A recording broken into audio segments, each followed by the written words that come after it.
Welcome to Eternal Darkness, where nightmares come to life. I'll be your host through these twisted tales tonight. Before we descend into the shadows, remember to like and subscribe to join our growing community of horror enthusiasts. Get comfortable, turn down the lights, and prepare yourself as we begin our journey into the unknown. This happened to me while I was hiking in Branson, Missouri, back in February 2022. Those familiar with the area can speculate as to precisely where it occurred, but I won't state it explicitly here because I don't want anyone else messing around there due to what ended up happening. I'm an avid hiker, 32 years old, and I've been exploring these Ozark trails for over a decade. The satisfaction of conquering virgin territory, of being the first to see what lies beyond the next ridge, had always driven me deeper into the wilderness. I'd been visiting this particular network of trails for the past 14 months, methodically working through each marked path like items on a checklist. The familiar comfort of known routes had begun to feel suffocating, and I craved the electric thrill that only comes from stepping into the unknown. One trail remained unexplored, a narrow, barely visible path that branched off from the main loop, disappearing into a dense thicket of bare winter trees.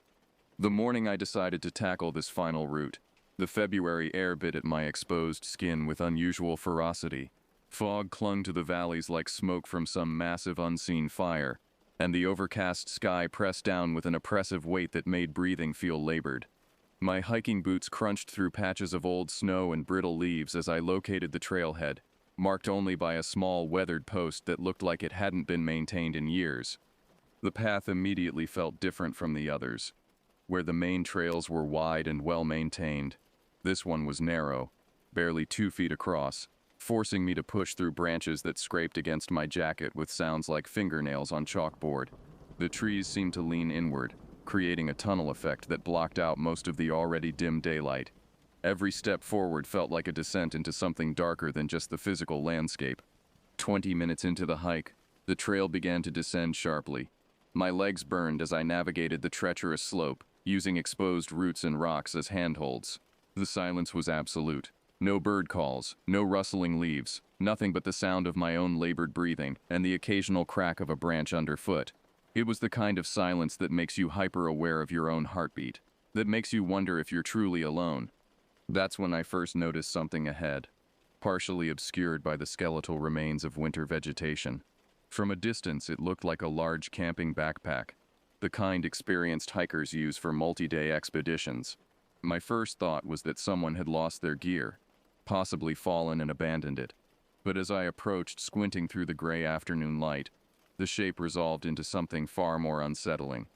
It was a large section of fake rock wall, clearly artificial, made from what appeared to be styrofoam or some similar lightweight material. The surface was painted to mimic granite, but the illusion was crude, obviously homemade. Someone had dragged this monstrosity out here, deep into the woods where no one should ever find it. But why? The questions began multiplying in my mind as I stared at this bizarre object that had no business being here. I circled around the fake wall, and that's when I noticed the trail of debris leading down the side of the ridge. Household items were scattered everywhere. A child's broken bicycle, rusted pots and pans, torn clothing hanging from branches like prayer flags. The randomness of it was deeply disturbing. Someone had been dumping personal belongings here for months, maybe years. At one point, I found a silver whiskey flask, still containing a few drops of amber liquid, and 2 discarded syringes with darkened needles that made my stomach turn. Following the trail of refuse, I found myself traveling off the main path, descending into a steep valley that led down to what sounded like a distant river. The terrain was treacherous, covered in loose shale and rotting logs that threatened to send me tumbling with every step. My curiosity had overcome my common sense. I needed to know what lay at the end of this disturbing breadcrumb trail. The valley walls rose up on either side of me like the ribs of some massive beast, and the few trees that managed to grow here were stunted and twisted, their branches reaching out like gnarled fingers. The air grew colder as I descended, and I could smell something foul, a mixture of decay and human waste that made me breathe through my mouth. Soon I noticed a structure ahead, and I crept forward, until I was standing on a rocky ledge, looking down at the remains of what had once been some kind of dwelling. The cabin appeared to have been jerry-built out of corrugated sheet metal. The walls now collapsed in on each other like a house of cards after an earthquake. Tons of household items were scattered in and around the wreckage. Moldy mattresses, broken appliances, and what looked like years' worth of accumulated garbage.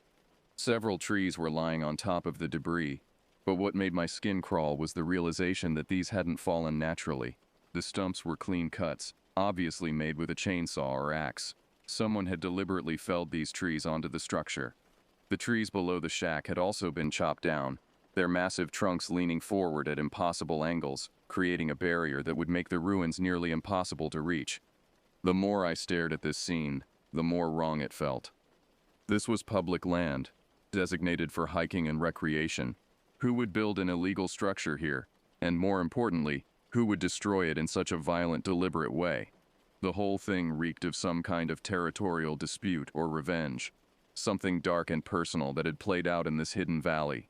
I stood on that ledge for several minutes, trying to make sense of what I was seeing, when movement below caught my eye. Through the collapsed trees and fallen walls, I could see what looked like two large legs moving among the debris. My heart rate spiked instantly, and every primitive instinct I possessed screamed at me to run. My first irrational thought was that I was witnessing something supernatural, some creature that shouldn't exist. I fumbled for my phone with shaking hands and began to film, though the camera couldn't capture what my eyes were seeing. The figure crashed around loudly, making no effort at stealth, and I couldn't make out anything distinct about its appearance. Just a dark blur of movement, occasionally visible between the tangled wreckage. The sounds it made were wrong somehow. Too heavy to be a deer, too purposeful to be random. I heard the scrape of metal against metal, the thud of heavy objects being moved. Whatever was down there was working, engaged in some kind of deliberate activity among the ruins of the destroyed cabin. Then the shape of a person came into view, and terror flooded my system like ice water. This wasn't some animal or figment of my imagination. It was a human being, moving with purpose among the wreckage. They appeared to be coming my way, though I couldn't tell if they had seen me yet. My mind immediately went to the worst possibilities. Some squatter protecting their territory, a person involved in illegal activities who wouldn't hesitate to eliminate a witness. I turned and ran, scrambling back up the hill as quietly as I could manage, my heart hammering so hard I was sure it could be heard echoing off the valley walls. Branches tore at my clothing as I fled, and I had to fight the urge to look back, terrified of what I might see pursuing me. Back on the main trail, I sat on a fallen log to catch my breath, my hands still shaking from adrenaline. Every logical part of my brain told me to leave, to hike back to my car and forget what I'd seen. But curiosity has always been my weakness, and after 20 minutes of internal debate, I found myself creeping back toward the edge of the valley. What was this person doing down there? Why were they moving around in what appeared to be an extremely dangerous area, with tons of debris and fallen trees that could collapse at any moment? The risk they were taking suggested either desperation or dedication to some purpose I couldn't fathom. I approached from a different angle this time, moving with the stealth I'd learned from years of wildlife photography. The sounds continued, banging, dragging, what sounded like construction work, but with improvised tools. I heard the scrape of sheet metal being moved, the dull thud of wood against wood that suggested they were building something from the salvaged materials. Then I heard a cough, distinctly human, male and close enough to make my skin crawl. The reality of the situation hit me. There was a person living down there, or at least using that space regularly. Someone who had access to power tools, who was comfortable working in dangerous conditions, who was deliberately hidden from the world above. I managed to position myself where I could occasionally catch glimpses of the figure. Black pants, what looked like a red or dark coat, but never enough to make out facial features or build. They moved with the confidence of someone who knew the terrain intimately, someone who had been here many times before. The implications were terrifying. How long had this person been here? What were they doing that required such secrecy? And most importantly, what would happen if they discovered they were being watched? 3 days later, I made a decision that still haunts me. I couldn't stop thinking about what I'd seen, couldn't focus on work or sleep without wondering what was happening in that hidden valley. I convinced my brother to return with me. He's 28, works in construction, and has always shared my taste for adventure, even when it borders on the reckless. When we arrived at the site, changes were immediately apparent. The fake rock wall had been pushed over and moved farther down the ravine. Clear evidence that someone had been there since my last visit. We found additional items scattered around: a baseball cap from Silver Dollar City, a torn tote bag with the same logo, and a pair of sweatpants that looked like they'd been abandoned in haste. The discovery of these personal items made everything feel more real, more threatening. These weren't just random pieces of debris. They belonged to someone who had been here recently. My brother examined the sweatpants with the detached curiosity of someone who doesn't fully grasp the danger we might be walking into. Darkness was falling faster than we'd anticipated, and the temperature was dropping rapidly. The smart thing would have been to leave, but my brother was energized by the mystery. He'd always been drawn to scary stories and urban legends, and this was the closest he'd ever come to living one. We decided to venture down to the cabin remains. I compared my photos from the previous visit to what we were seeing now, and the differences were unsettling. The debris had been rearranged, organized in ways that suggested ongoing habitation.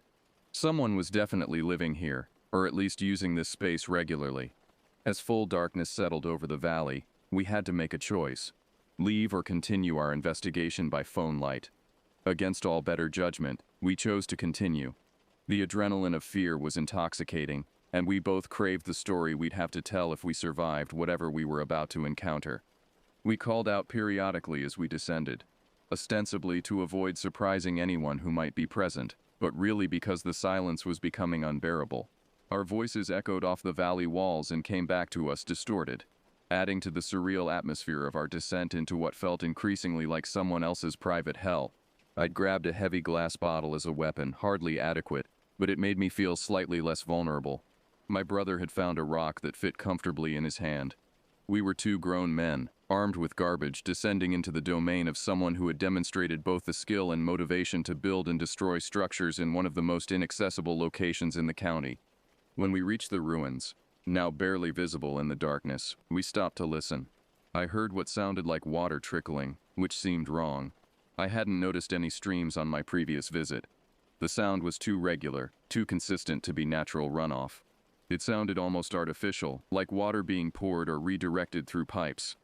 That's when we discovered the truth that made everything infinitely worse. Far below the collapsed structure, tucked into the ridge among a grove of dead trees, was a newly built shack.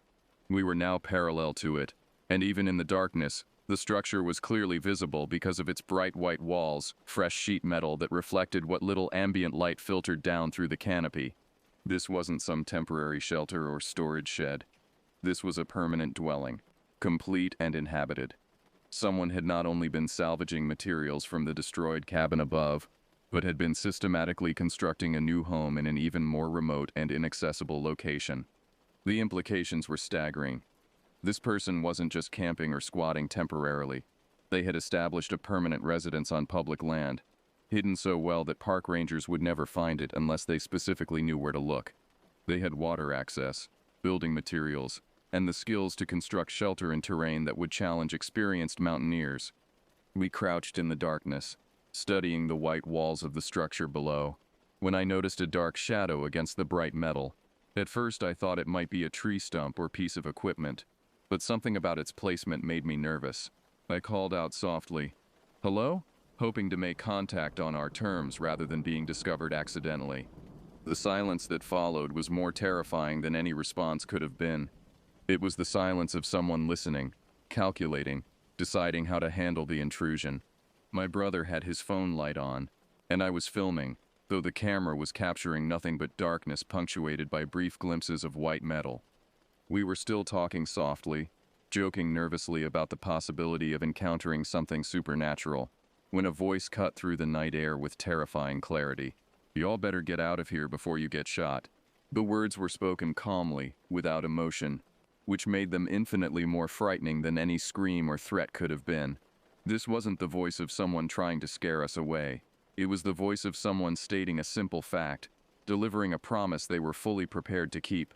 I managed to call out, "Okay, we're leaving," in what I hoped was a non-threatening tone, but my brother was already scrambling up the ridge. The climb that had been difficult in daylight became a nightmare in darkness. We clawed at mud, scraped our hands and knees on rocks, and slipped repeatedly on the treacherous slope. I dropped my improvised weapon immediately. The bottle was worse than useless when I needed both hands to climb. Behind us, I listened for sounds of pursuit, but heard nothing except our own panicked breathing and the scatter of loose stones dislodged by our desperate ascent. When we finally reached the main trail, we didn't stop running until we were back in town, under streetlights, surrounded by the blessed normalcy of civilization. As we walked back to the car, my brother speculated that the threat had probably been a bluff, but I wasn't interested in testing that theory. What haunts me most isn't just the encounter itself, but the questions it raises. Who was that person? How long had they been living in that hidden valley? What were they doing that was worth threatening to kill hikers to protect? And most disturbing of all, how many other people know about places like this, hidden settlements in public lands where society's rules don't apply? I have never returned to that trail, and I never will. But sometimes, late at night, I wonder if that person is still down there, building something new from the wreckage of what came before, waiting in the darkness for the next curious hiker to stumble across their secret world. And I pray to God that whoever finds them next is smarter than I was, and knows when to walk away from questions that are too dangerous to answer.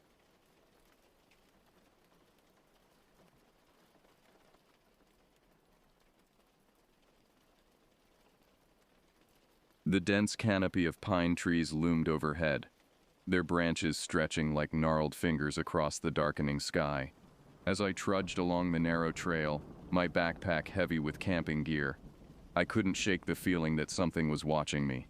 The forest seemed to hold its breath, an eerie stillness broken only by the crunch of pine needles beneath my boots. I'd always been drawn to the wilderness, to the raw beauty and untamed spirit of nature. But this time, something felt different. The Navajo reservation lands I was hiking through held an ancient power, a history steeped in legend and mystery. I'd heard whispers of strange creatures that roamed these woods, shapeshifters that blurred the line between man and beast. Skinwalkers, they called them. Growing up, my Navajo grandmother had told me stories of these malevolent beings. They were once medicine men, she'd say, her eyes distant with memory, who turned to dark magic for power. Now they walk the earth, neither human nor animal, hungry for chaos and misery. I'd always dismissed such tales as superstition, the kind of campfire stories meant to keep children in line. But as the shadows lengthened and the wind whispered through the trees, I found myself glancing over my shoulder more often than I cared to admit. The sun was sinking fast as I reached the small clearing where I planned to make camp. I quickly set up my tent, my movements practiced and efficient after years of backcountry expeditions. As I worked, I tried to shake off the growing sense of unease that had dogged my steps all day. "You're being ridiculous," I muttered to myself, driving a tent stake into the soft earth with perhaps more force than necessary. "There's nothing out here but trees and rocks and maybe a few coyotes." But even as I said the words, I knew they rang hollow. There was something different about these woods, a presence that seemed to seep from the very ground beneath my feet. The air felt thick with anticipation, as if the forest itself was holding its breath, waiting for something to happen. With my tent secured, I set about gathering firewood. The task helped calm my nerves, the familiar routine grounding me in the present moment. Soon, a cheery blaze crackled in the fire pit, pushing back the encroaching darkness and filling the air with the comforting scent of wood smoke. As I sat by the fire, warming my hands and watching the flames dance, I couldn't help but think back to the warnings I'd received before setting out on this trip. The park ranger had raised an eyebrow when I told him my planned route, his weathered face creasing with concern. "You sure about that, son?" he'd asked, tapping a gnarled finger on the map. "That area's got a bad reputation. A lot of folks gone missing over the years." I'd brushed off his concerns, confident in my skills and experience. Now, as the night pressed in around my small circle of firelight, I wasn't so sure. Every snapping twig, every rustle of leaves seemed to carry a hint of menace. Trying to distract myself, I pulled out my journal and began to write, documenting the day's hike and my observations of the local flora and fauna. It was a habit I'd cultivated over years of solo trekking, a way to process my thoughts and maintain a record of my adventures. As I wrote, I found myself jotting down some of the old stories my grandmother had told me. Tales of skinwalkers and their dark powers, of cursed places where the veil between worlds grew thin.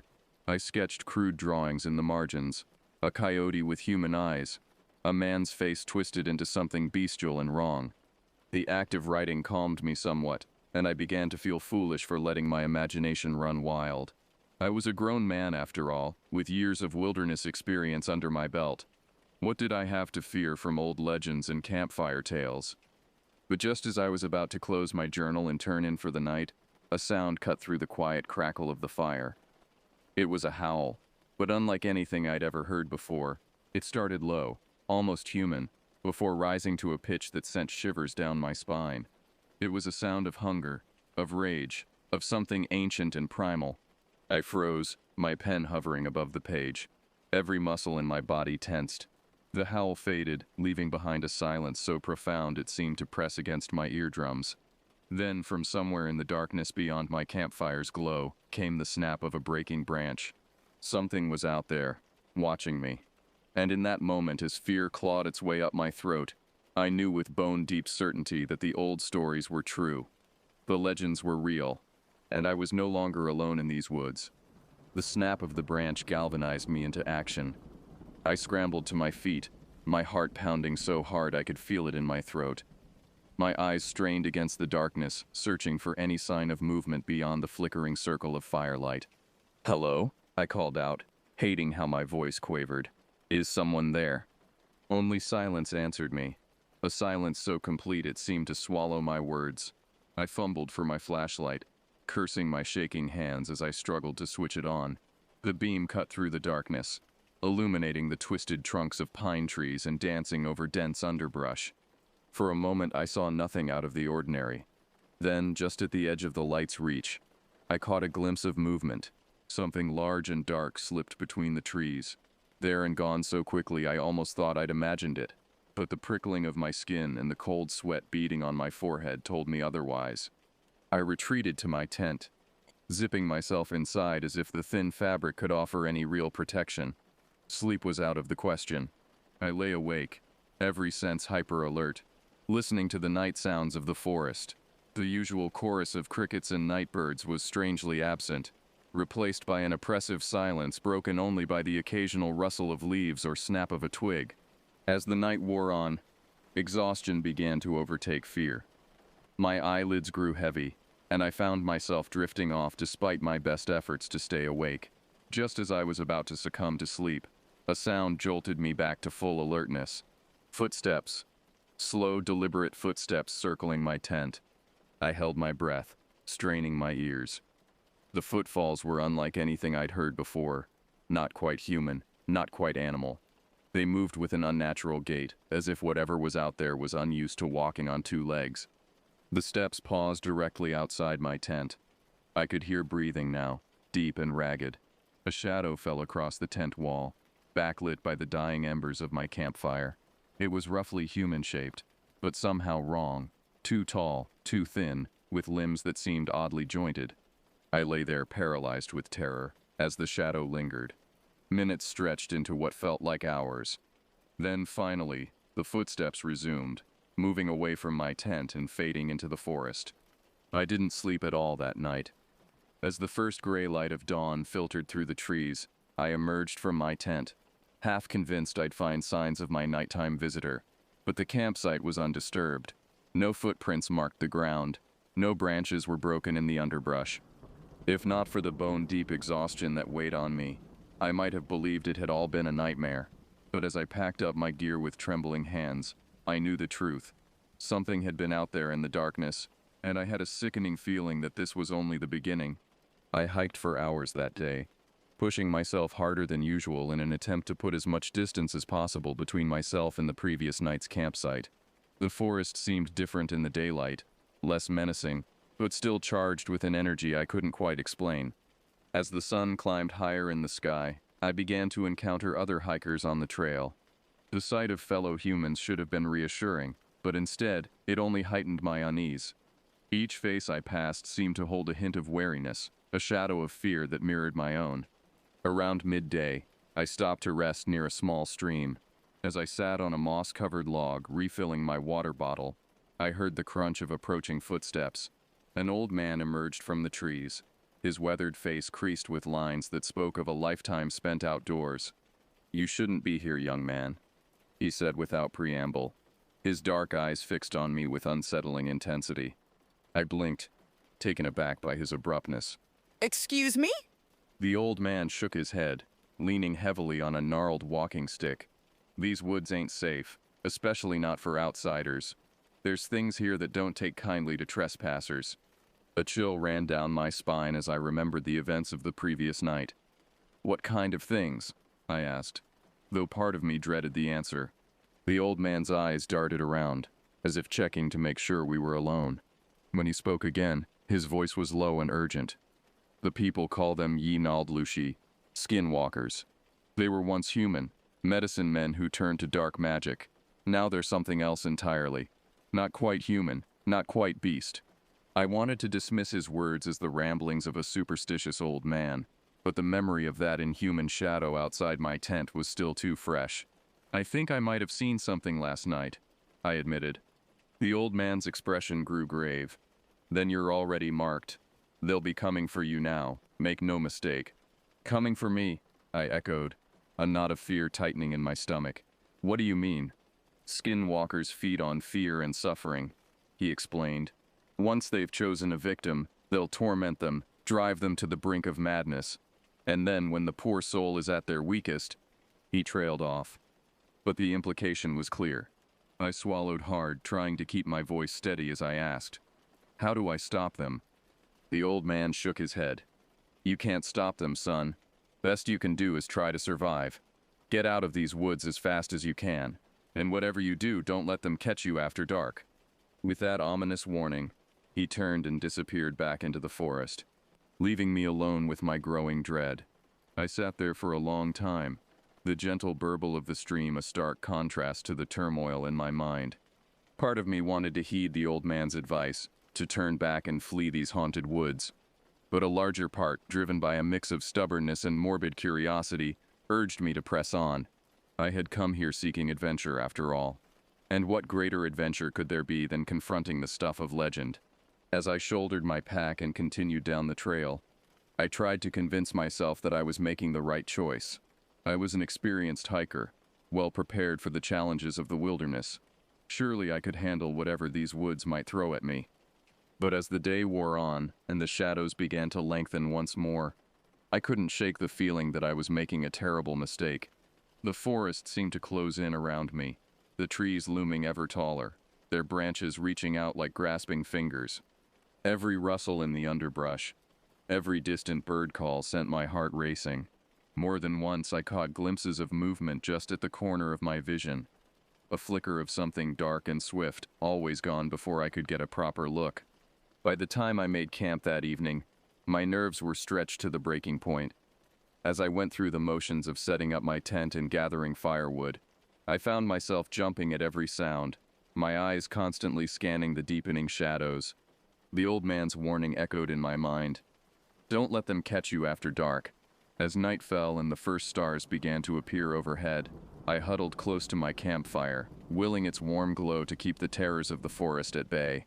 But even as I stared into the flames, I couldn't shake the certainty that something was out there in the darkness, watching and waiting. And as the night deepened around me, I realized with growing horror that my ordeal was far from over. The attack came just before dawn, when the world was still shrouded in that eerie half-light that blurs the line between night and day. I had dozed off despite my best efforts to stay awake, lulled into a false sense of security by the quiet of the pre-dawn forest. A blood-curdling howl shattered the silence, jolting me awake with such force that I nearly toppled over. Before I could fully register what was happening, something large and dark burst from the underbrush, charging straight for my campsite. In the dim light, I caught only glimpses of my attacker. Matted fur, unnaturally long limbs, and eyes that glowed with an unholy red light. The sight of it sent a jolt of primal terror through me, every instinct screaming that this was something that should not exist. I scrambled to my feet, abandoning my gear, and fleeing into the forest with nothing but the clothes on my back. Behind me, I could hear the creature crashing through the underbrush, its harsh breathing and the snap of breaking branches spurring me to run faster than I'd ever run before. The forest was a blur around me as I tore through it, heedless of the branches that whipped at my face and the roots that threatened to trip me. My lungs burned and my legs ached, but terror kept me moving. kept me just ahead of whatever hellish thing pursued me. I had no idea how long I ran or in what direction. All sense of time and direction was lost in the frantic flight. The only thought in my mind was to keep moving, to put as much distance as possible between myself and the monster behind me. Just when I thought my legs would give out, I burst through a line of trees and found myself on the edge of a steep ravine. Far below I could hear the rush of water, a river, swollen with spring runoff. For a moment I teetered on the brink, my momentum nearly carrying me over. The sound of crashing underbrush behind me made the decision for me. Without allowing myself time to think, I leapt off the edge of the ravine. For a heart-stopping moment, I was in free fall. Then I hit the water with a shock that drove the air from my lungs. The current caught me immediately, sweeping me downstream with terrifying speed. I fought to keep my head above water, gasping for air whenever I could. Rocks and debris battered me as I was pulled along, helpless in the grip of the raging river. I have no idea how long I was in the water. It could have been minutes or hours. All I know is that eventually the current slackened enough for me to make my way to the shore. I dragged myself onto a muddy bank, coughing and retching, my entire body aching from the ordeal. As I lay there trying to catch my breath, I became aware of a presence. Slowly, dreading what I might see, I raised my head. There, on the opposite bank of the river, stood the creature that had chased me. In the growing light of dawn, I could see it clearly for the first time, and the sight of it made my blood run cold. It stood upright like a man, but that's where any resemblance to humanity ended. Its body was covered in patchy, mangy fur, and its limbs were too long, too jointed. But it was the face that truly horrified me. It was a terrible amalgamation of human and animal features, a wolf's muzzle grafted onto a distorted human skull, with eyes that burned with malevolent intelligence. For a long moment we stared at each other across the rushing water. Then, slowly, deliberately, the creature raised a clawed hand and pointed directly at me. The message was clear. This wasn't over. It would find me again. Then, with a motion almost too quick for my eye to follow, it turned and melted back into the forest, leaving me alone with the knowledge that my nightmare was far from over. I don't know how long I lay there on the riverbank, shivering and shell-shocked. The sun had fully risen by the time I found the strength to move, to take stock of my situation. I had lost everything. My pack, my supplies, even my shoes had been torn away by the river. I was miles from any trail, soaking wet, and being hunted by something out of humanity's darkest nightmares. As I staggered to my feet, wincing at the pain that seemed to radiate from every part of my body, I knew I had only two choices: find my way back to civilization, or die in these God-forsaken woods. With one last look at the spot where the skinwalker had stood, I turned and began to walk, following the course of the river. I had no idea where it would lead me, but it was my only hope of finding my way out of this forest that now seemed more like a prison. As I walked, I couldn't shake the feeling that eyes were watching me from the shadows of the trees. The skinwalker was out there, somewhere, biding its time, and I knew, with a certainty that chilled me to my core, that when night fell again, the hunt would resume. As I trudged along the riverbank, my sodden clothes clinging uncomfortably to my skin, my mind raced with questions. What exactly was the creature that had attacked me? How could I hope to defend myself against something that seemed to defy the laws of nature? I found myself wishing I had paid more attention to my grandmother's stories, the tales she would tell on long winter nights when the wind howled outside our small reservation home. She had spoken of skinwalkers often, her voice dropping to a whisper, as if afraid the very mention of them might summon the creatures. Now, as I picked my way over slippery rocks and around fallen trees, I tried to piece together everything I could remember from those old stories. Skinwalkers, or Yinaldlushi in the Navajo language, were once human. They were said to be medicine men or women who had turned to dark magic, trading their humanity for supernatural powers. The transformation came at a terrible price. They had to commit an unspeakable act, often the murder of a close family member, to gain their abilities. Once transformed, skinwalkers could take on the shape of animals, most commonly wolves, coyotes, owls, or crows. But the transformation was never perfect. There was always something off about their appearance, something that betrayed their true nature to those who knew what to look for. They were creatures of pure malevolence, my grandmother had said. They delighted in causing fear and suffering. stalking their victims and driving them to the brink of madness before finally striking. Some stories claimed they could read minds or control thoughts. Others said they could curse their victims with sickness or bad luck. As I walked, I found myself muttering protective prayers under my breath, half-remembered phrases in Navajo that my grandmother had taught me. Whether they held any real power or not, they gave me a small measure of comfort in the face of the terror that lurked in these woods. The sun had passed its zenith and was beginning its slow descent towards the western horizon, when I stumbled upon signs of human habitation. At first I thought my eyes were playing tricks on me.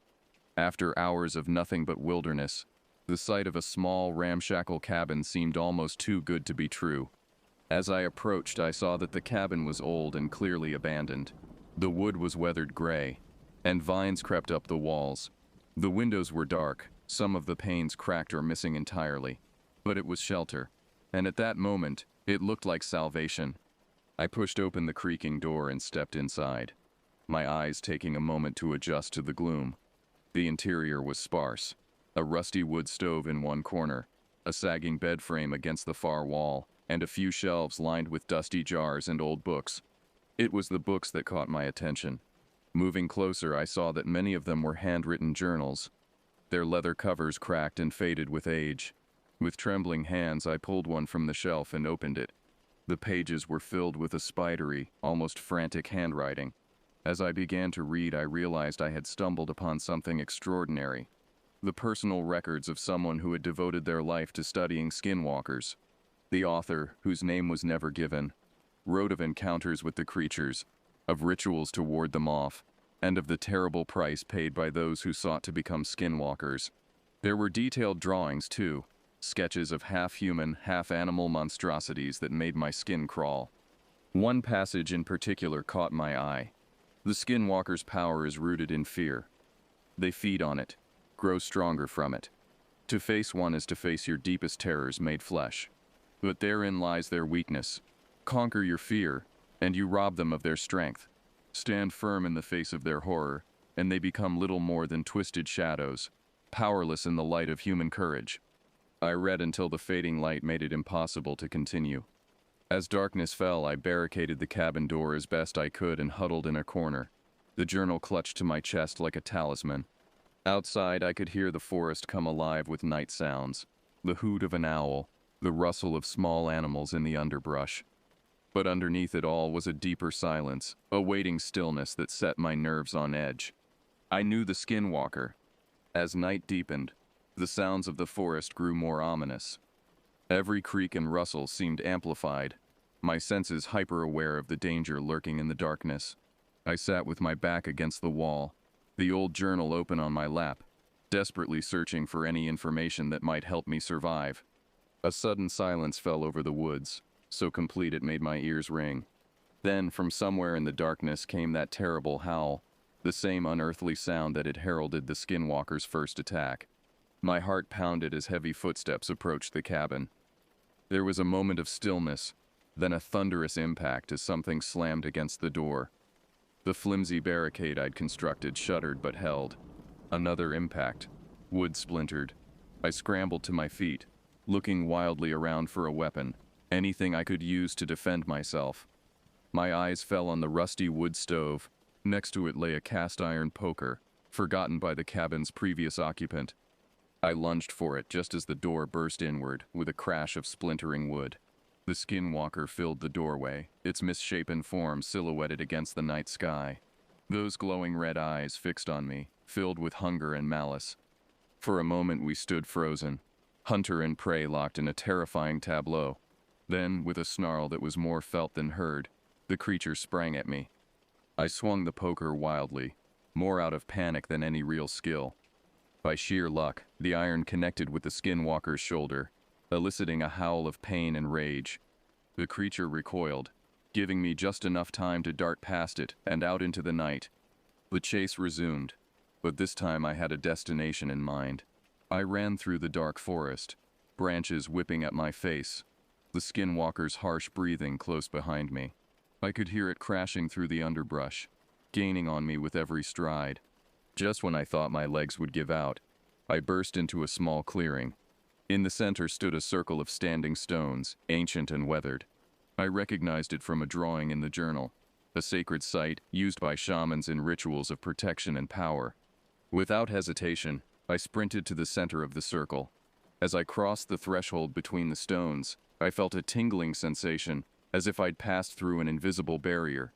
I whirled around. The iron poker held before me like a sword. The skinwalker skidded to a halt at the edge of the stone circle. It paced back and forth, snarling in frustration. It seemed unable, or unwilling to cross the boundary of the sacred site. For a moment we were at an impasse.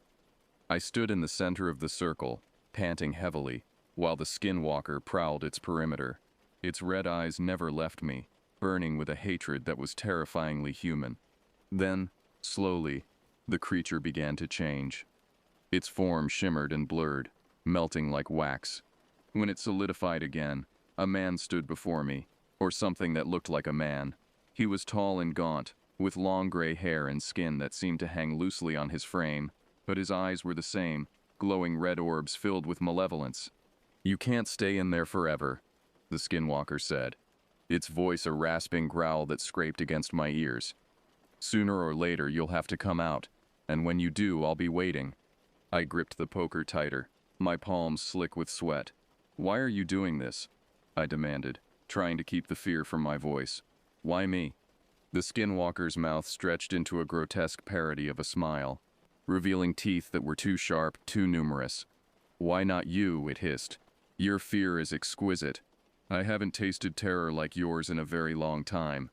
As it spoke, I felt a pressure building in my mind, as if something was trying to claw its way inside. I remembered the journal's warnings about the skinwalker's mental powers and fought to strengthen my resolve. "You can't have me," I said, surprised by the steadiness in my voice. "I'm not afraid of you." The skinwalker's eyes narrowed. "Liar," it snarled.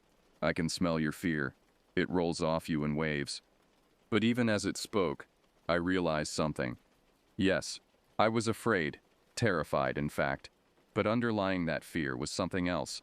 Anger, determination, a refusal to let this monster win. I straightened my spine, meeting the skinwalker's gaze directly. "You're right," I said. "I am afraid. But I'm not going to let that fear control me. I'm not going to let you win." For the first time, I saw uncertainty flicker in those inhuman eyes. The pressure in my mind eased slightly. I pressed my advantage, taking a step forward. "You feed on fear," I continued, recalling the words from the journal. "You need it. But what happens when your prey refuses to be afraid?" The skinwalker snarled, but there was a note of desperation in the sound now. It paced faster, its form flickering between human and beast as if it was losing control of its shape. I didn't know how long I could maintain this facade of courage, but as the night wore on, and the skinwalker continued its relentless vigil, I clung to one thought. I just had to hold out until dawn. Somehow, I had to survive the night. The hours crawled by with agonizing slowness. I stood in the center of the stone circle, muscles tense, gripping the iron poker so tightly my knuckles turned white.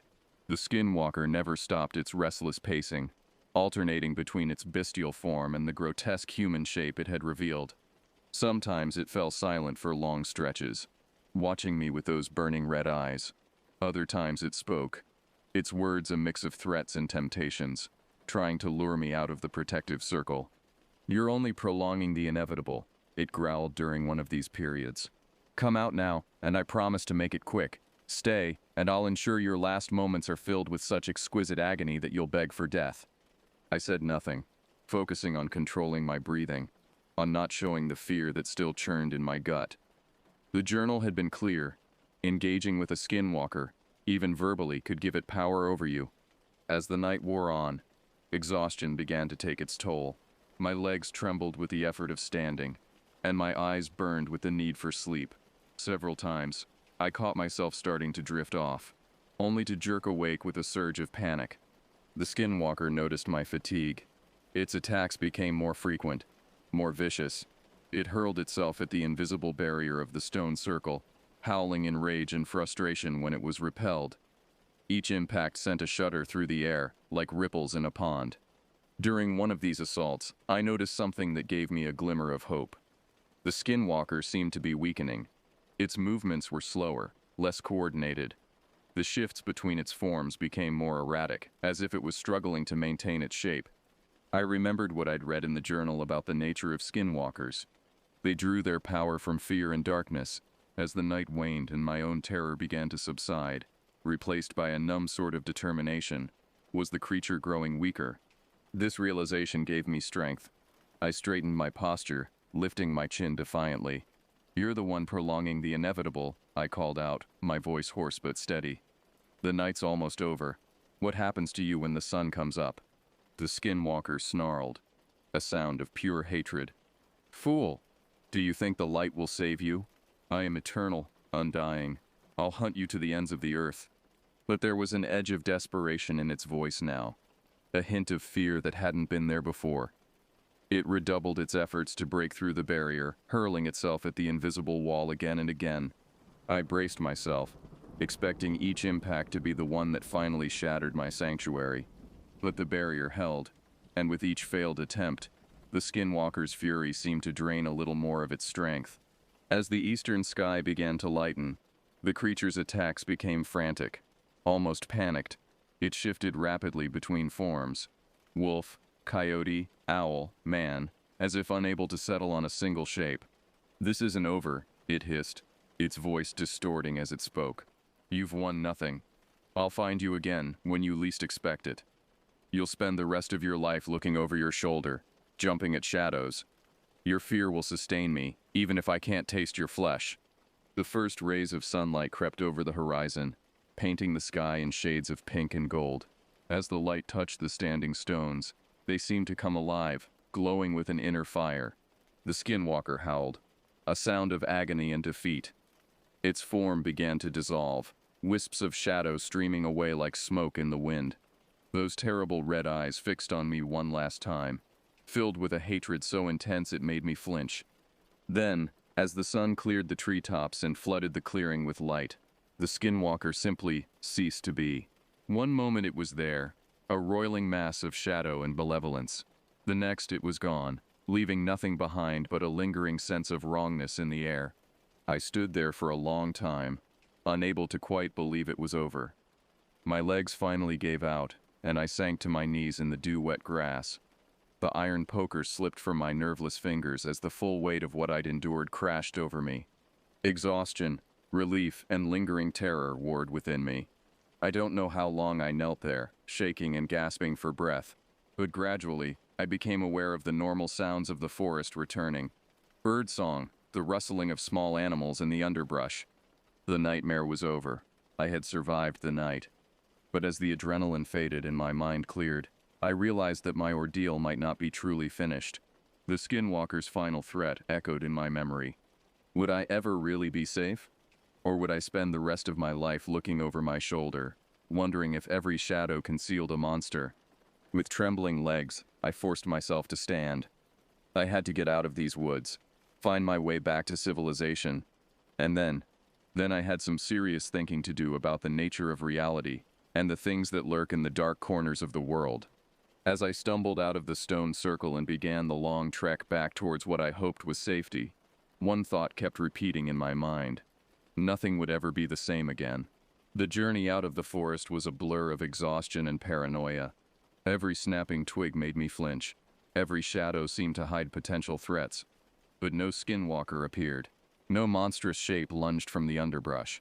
By mid-afternoon, I stumbled onto a hiking trail, and an hour later I encountered a group of startled day hikers who quickly called for help. The next few days passed in a whirlwind of medical examinations, police interviews, and concerned family members. I told a heavily edited version of events, leaving out anything supernatural. Even so, I could see the doubt in people's eyes. They attributed my wild story to dehydration, exhaustion, and the trauma of being lost in the woods. Perhaps they were right. In the harsh light of day, surrounded by the trappings of modern civilization, it was tempting to believe that it had all been some kind of stress-induced hallucination. But then I would catch a glimpse of my reflection. Eyes haunted, cheekbones sharp from weight loss, skin pale from fear. And I would know the truth. What I had experienced was all too real. Weeks passed. I tried to return to my normal life, but found it impossible. How could I care about mundane things like work deadlines or social engagements when I knew what really lurked in the shadows of the world? I grew distant from friends and family, unable to share the truth of what had happened to me. Sleep became my enemy. Every night I would relive the terror of the skinwalker's pursuit. I would wake up gasping, sheets tangled around me, the echo of that inhuman howl ringing in my ears. Dark circles formed under my eyes, and people began to whisper about my increasingly erratic behavior. In desperation, I turned to research. I spent countless hours in libraries and online forums, searching for any information I could find on skinwalkers and other supernatural phenomena. Most of what I found was clearly fiction or the ramblings of conspiracy theorists. But here and there, buried in obscure folklore and half-forgotten legends, I found grains of truth that resonated with my experience. I wasn't the only one who had encountered something inexplicable in those woods. There were other stories.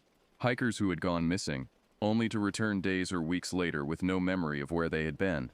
Campers who spoke of eerie howls in the night, and glimpses of impossible creatures. And always, the warnings from local tribes to stay out of certain areas, especially after dark.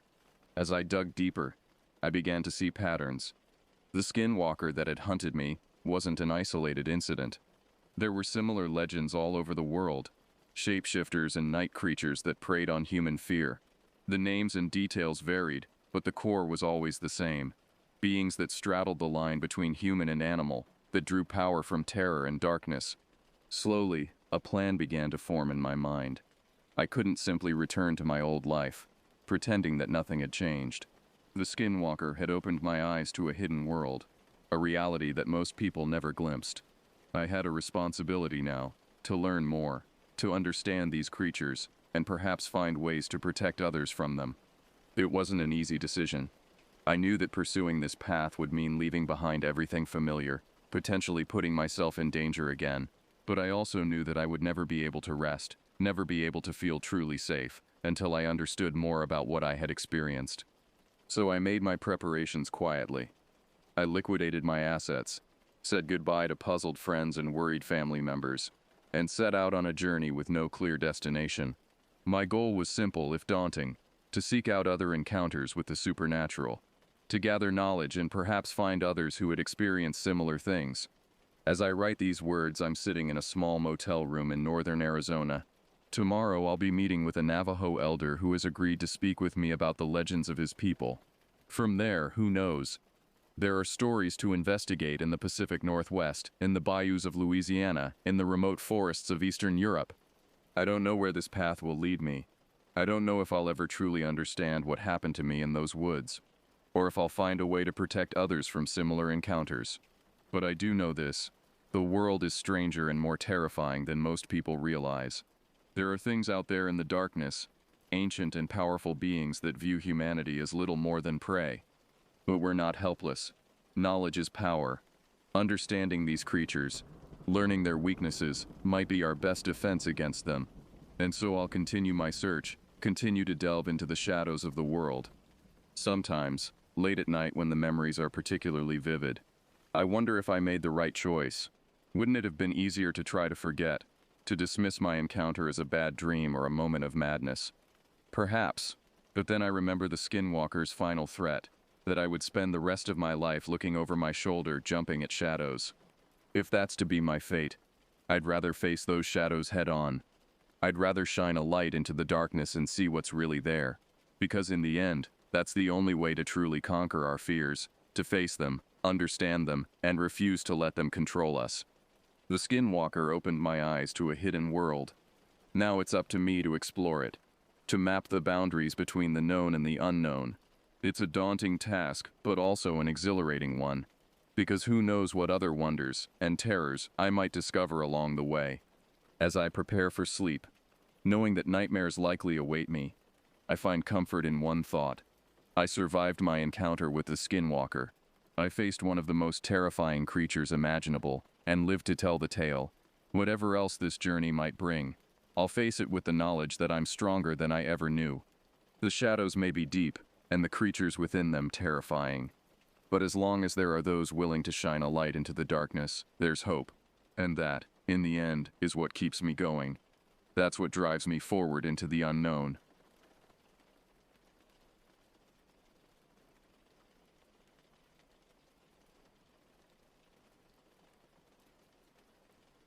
They don't tell you about the silence in the job posting.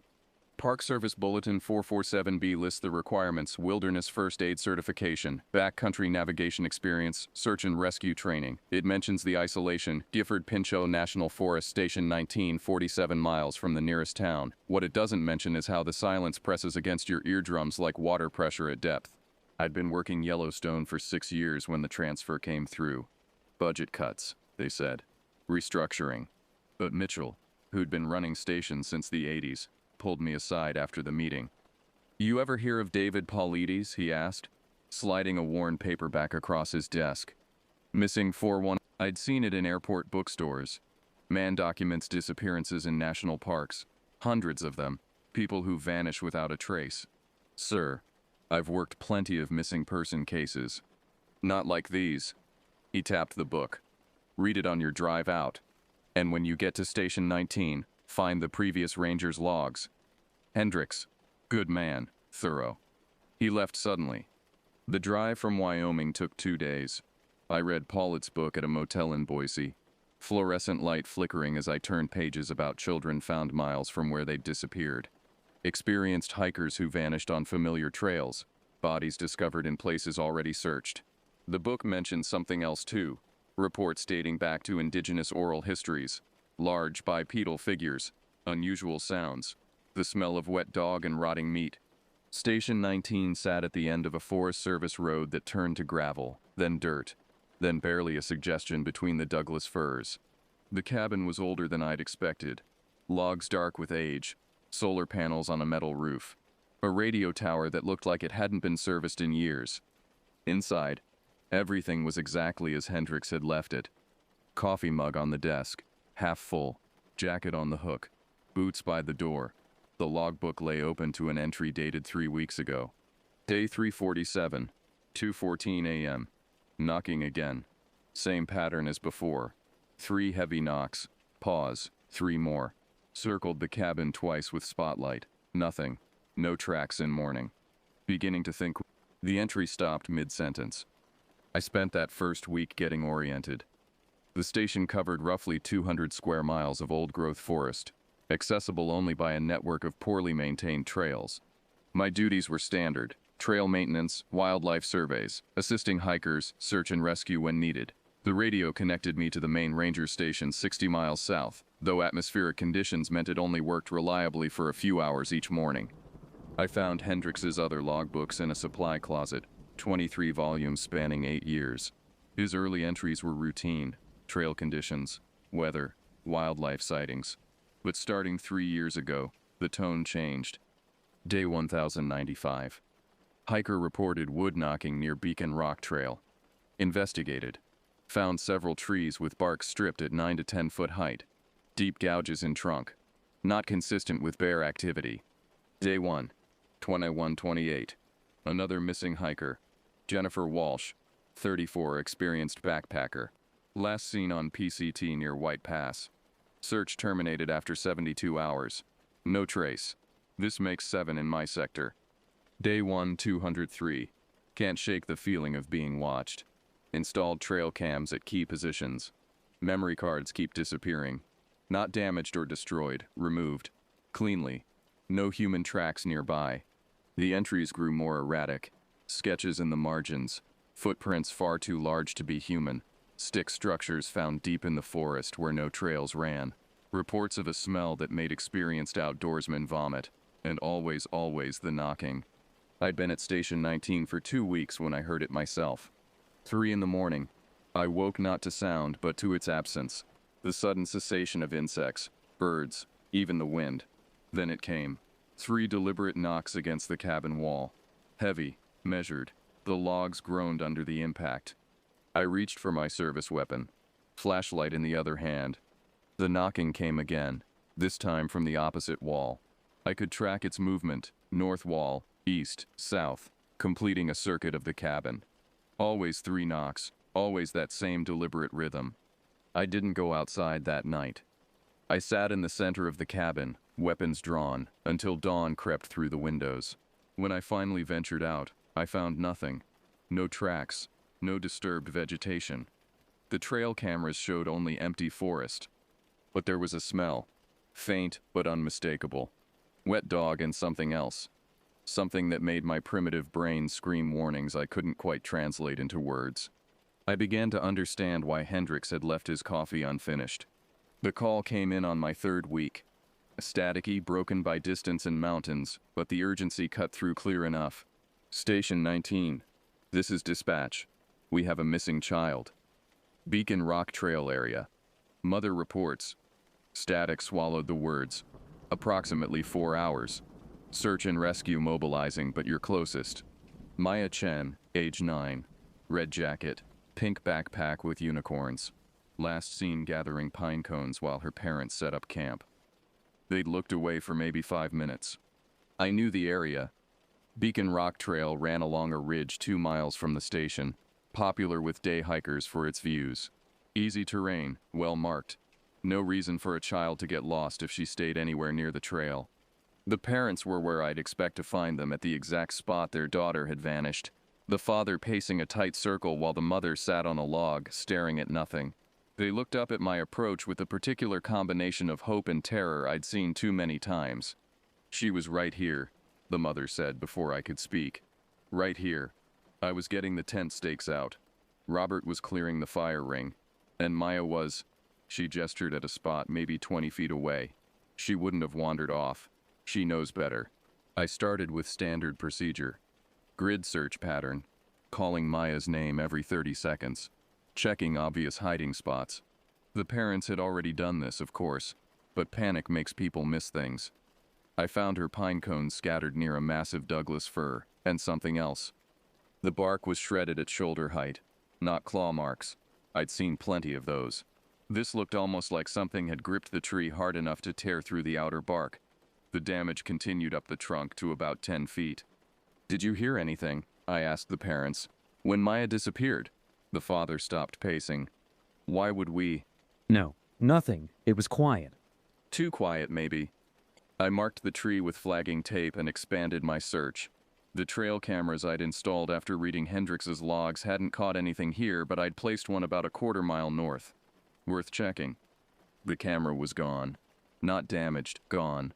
The mounting strap hung loose, edges clean like someone had used a knife. No human footprints in the soft earth beneath. I radioed dispatch. Got mostly static in response. The official search team wouldn't arrive for at least 3 hours. In missing child cases, the first 6 hours were critical. After that, survival rates plummeted. I was heading back to expand the grid when I caught the smell. That same wet dog stench from the night of the knocking, but stronger, fresh. I followed it off trail, pushing through salal and ferns, and found a print. I'd like to say my mind immediately rationalized it. Bear, maybe, walking at an odd angle, trick of the light. But I'd studied tracks for years, and this, the print was 16 inches long, clear toe impressions, a stride length that made no sense for any animal in the Pacific Northwest. I photographed it, marked the coordinates, and kept searching. The smell grew stronger. I found more prints, all heading north toward the creek drainage. Then I heard it, a sound that wasn't quite human but wasn't quite animal either. A low rumbling call that seemed to come from multiple directions at once. Maya appeared so suddenly. I nearly shot her. She was walking out of a thicket of Devil's Club like she'd been on a casual stroll, her red jacket bright against the green. No injuries I could see. No mud on her clothes despite the marshy ground. She looked at me with an expression I couldn't read. Maya? I kept my voice calm, professional. Are you hurt? She shook her head. Where did you go, sweetheart? Your parents are worried. The hairy man, she said matter-of-factly. He said I was too small. My skin prickled. What hairy man? He picked me up, but then he put me down and pointed back. He smelled bad.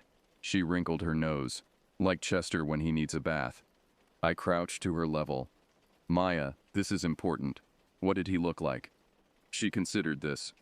Tall, taller than Daddy.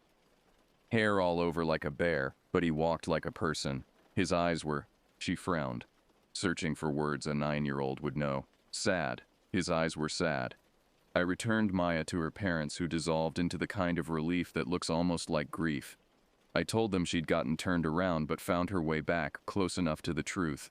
I didn't mention her story or the prince. The official search and rescue team would arrive soon, would ask their questions, file their reports. Maya was safe, that was what mattered. But I went back after they'd gone. Found the prince again. Followed them to where they simply stopped. As if whatever made them had vanished into the canopy. The smell lingered for hours. That night, I read more of Hendrik's logs. Day 1, 455. The Kikinichak boys' story matches the others. Taken. Carried some distance, then returned unharmed. Always children. Always the same description despite no communication between witnesses. Tall, hair-covered, bipedal. Intelligent eyes. Almost.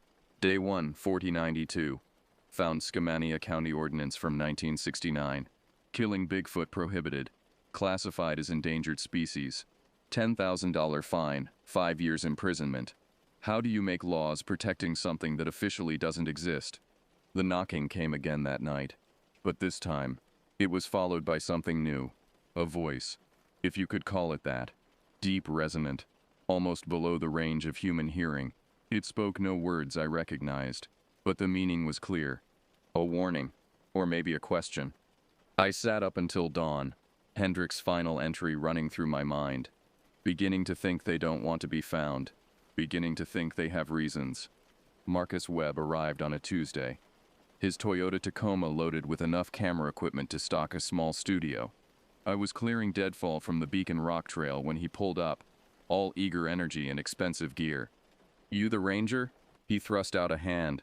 Marcus Webb, I'm here about the Bigfoot sightings. I'd been expecting this. Maya Chen's parents had kept quiet as I'd asked, but these things had a way of spreading. A ranger returns a missing child who talks about a hairy man. Someone posts on a cryptozoology forum, and suddenly every amateur researcher with a thermal camera comes calling.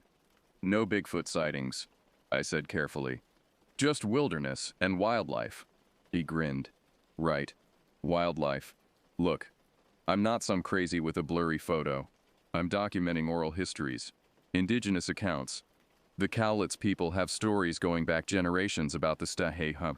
I've got a grant from the University of Washington. That changed things slightly. I couldn't turn away legitimate researchers, even if their research made my job complicated. You have your permits? He produced them, all in order. 3 nights, designated camping areas only.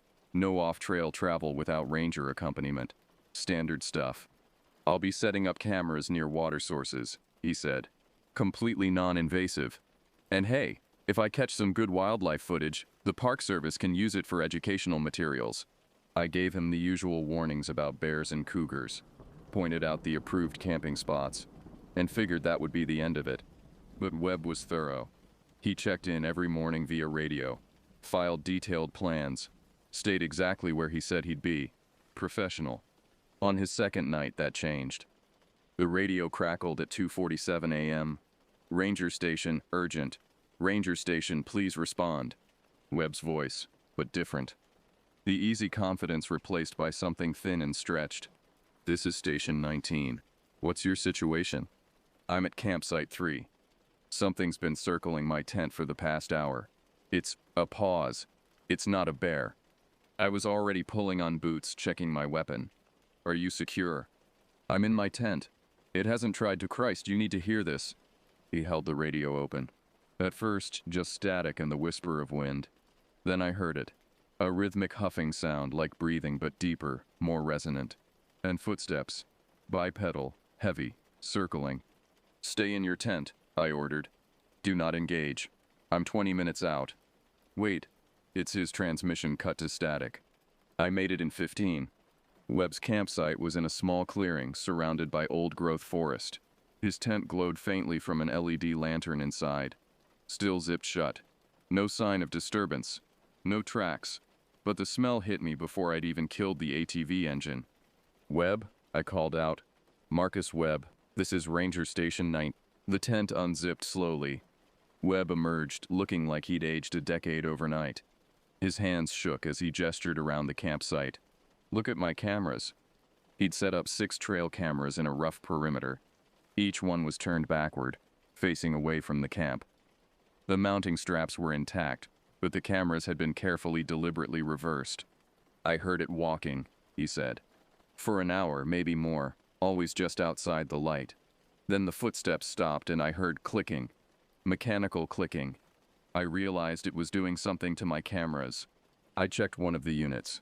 The timestamp showed 2:33 a.m. The last image was of the forest, normal. Then nothing. The camera had been turned around. Did you see it? He shook his head. But I heard it leave. Bipedal, no mistaking that gait.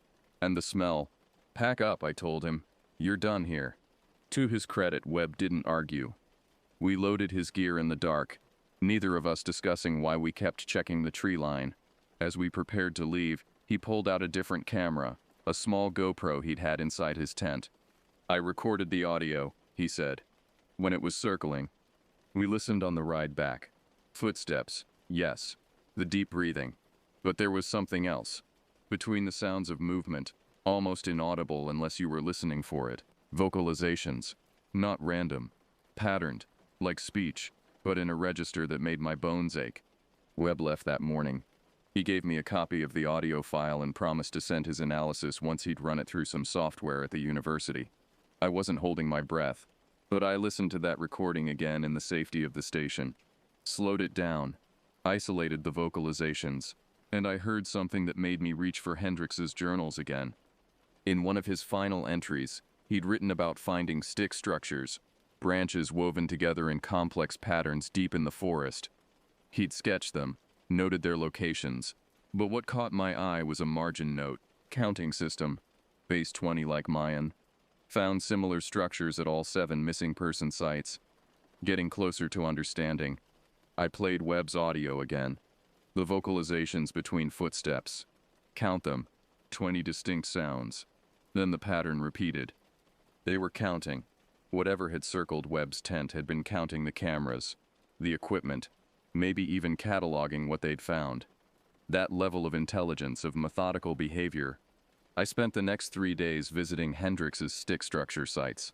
5 of the 7 remained, though weathered. At each one I found the same thing, carefully selected branches woven in mathematical patterns. Fibonacci sequences, prime numbers, complex enough that they couldn't be random. Simple enough that they were clearly meant to be found. Messages, markers, warnings. That night, the knocking didn't come. Instead, I woke to find a new structure outside my cabin.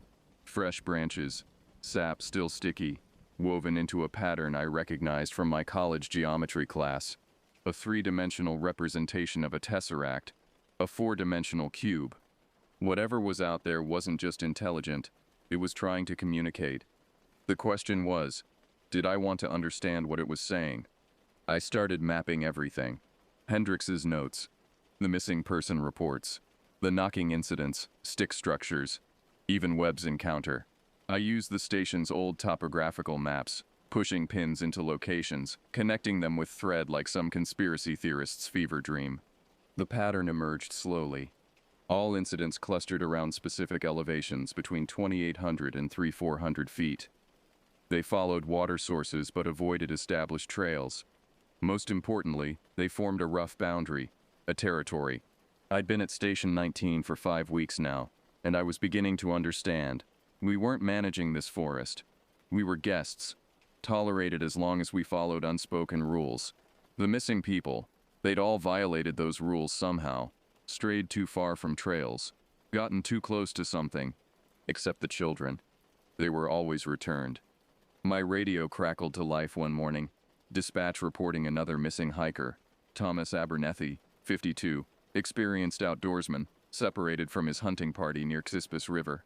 I knew the area, right in the heart of the pattern. The search team assembled at the trailhead. 2 other rangers, local search and rescue volunteers, a K9 unit. Standard grid pattern, high probability areas first. But I kept thinking about those boundaries I'd mapped. I'm going to check the old growth stands to the north, I told the search coordinator. Off trail, but it's downhill from his last known position. She frowned. That's rough terrain. Dense canopy. Low probability. Call it a hunch. I went alone. The forest changed as I descended into the drainage. Younger trees gave way to giants, Douglas firs and cedars that had stood for centuries. The underbrush thinned, sound dampened. Even my breathing seemed too loud. I found Abernethy's rifle first, leaning carefully against a tree like he'd just set it down. No sign of struggle. His pack was 50 yards away, contents scattered but not ransacked. Organized almost. Food in one pile, clothing in another. Ammunition separated and accounted for. Then I found the prints. Not the 16-inch giants I'd photographed before. These were different. Smaller. More human-like, but with a flexibility in the toe placement that suggested a foot structure unlike ours. Multiple sets, different sizes. A family group. The trail led deeper into the old growth. I should have called it in, waited for backup. Instead, I followed. The smell hit me first. That familiar musk, but mixed with something else. Smoke. Not forest fire smoke, but controlled. Purposeful. I pushed through a screen of vine maple and stopped. Abernethy sat in a small clearing, alive but motionless. His eyes tracked my movement, pupils dilated. Around him, stick structures formed a rough circle. No, not structures. Shelters. Temporary, but crafted with an intelligence that made my breath catch. Mr. Abernethy? I kept my voice low, weapon holstered but accessible. Are you injured? His mouth moved soundlessly. I stepped closer, and he gripped my arm with surprising strength. They showed me, he whispered. The old ones. They showed me what's coming. Who showed you what's coming? His grip tightened. The warming. The forest dying. They've been preparing, moving higher, deeper, but there's nowhere left to go. They wanted someone to know, to understand. They're not hiding from us anymore. They're just leaving. Movement in my peripheral vision. I turned slowly, hand on my weapon, and saw nothing but forest. But the feeling of being watched pressed against me like a physical weight. We need to go, I said. Abernethy nodded, suddenly lucid. They let me go, said I was too old to matter, but maybe I'd tell someone who would. He looked at me with eyes that had seen something profound. They have children, you know. Families, stories. They remember when the ice was here. I helped him stand. As we moved toward the trail, I heard it singing, for lack of a better word. Multiple voices in harmonies that human throats couldn't produce. Sad, ancient, a funeral song for a world that was ending. We made it back to the search team. Abernethy stuck to a simple story, got turned around, spent the night under a fallen log. I backed him up. The medics found him dehydrated but unharmed. Case closed. But that night he called me from the hospital. I need to tell someone the whole thing, he said, before I convince myself it didn't happen. I met him the next morning.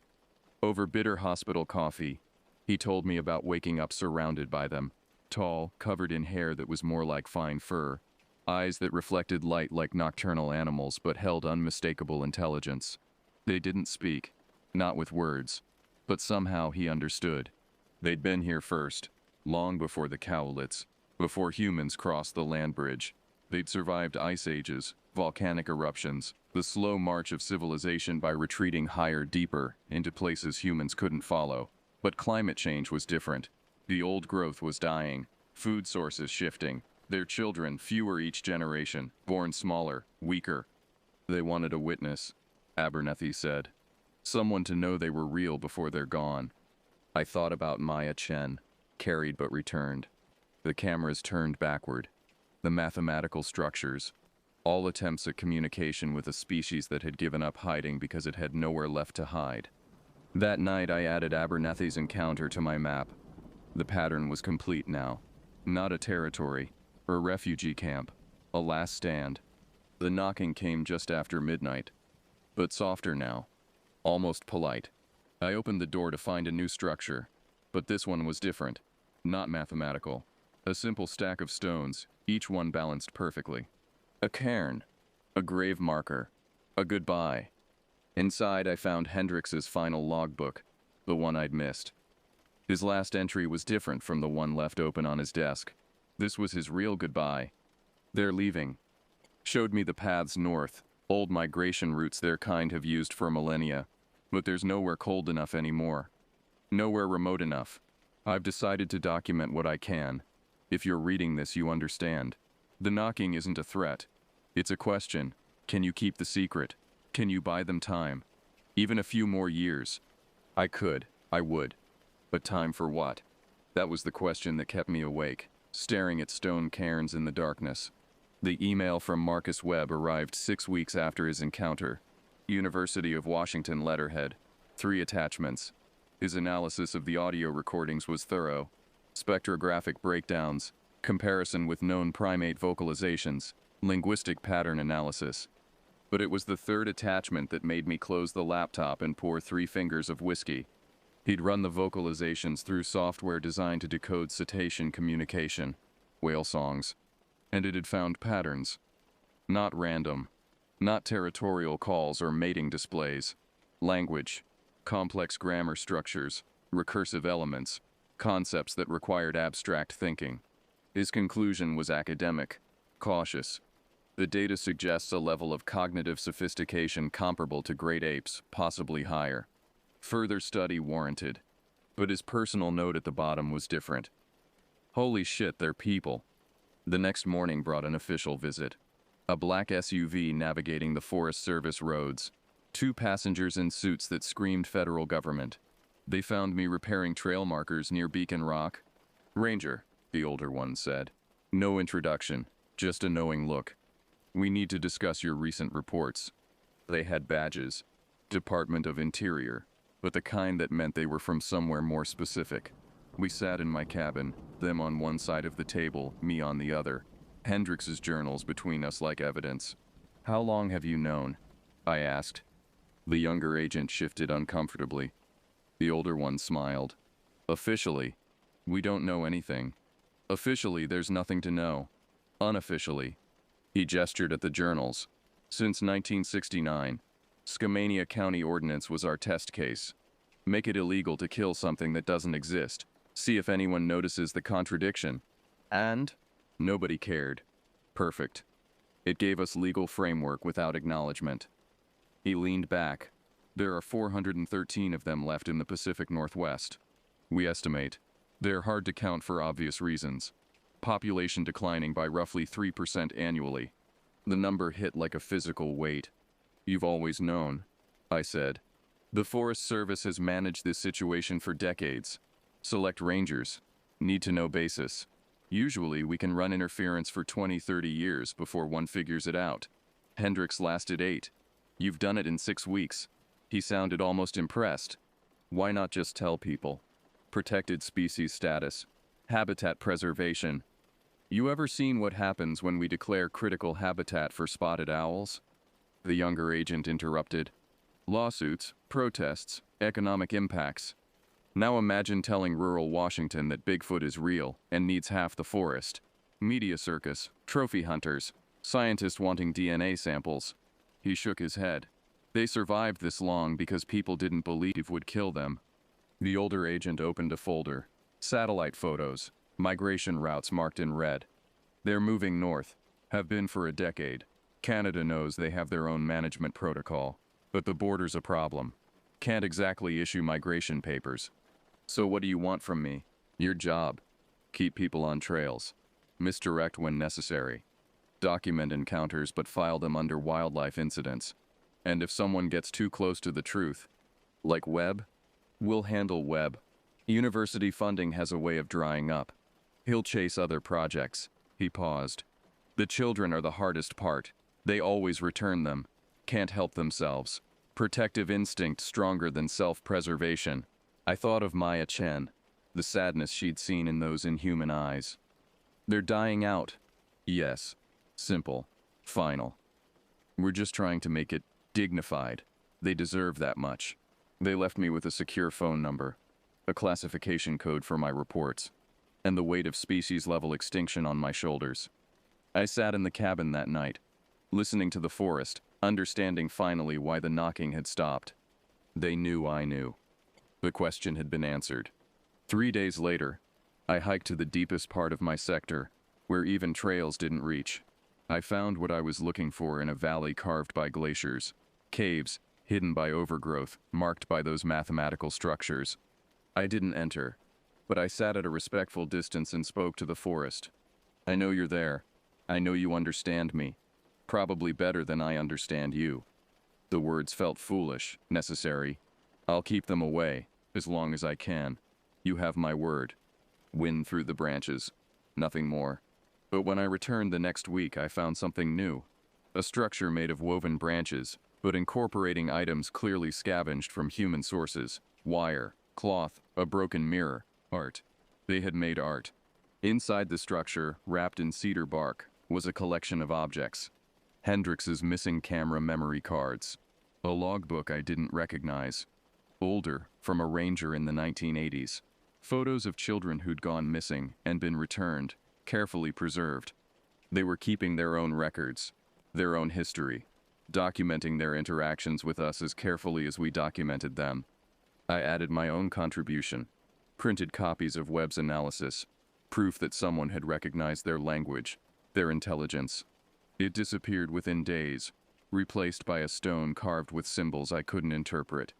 The exchange continued.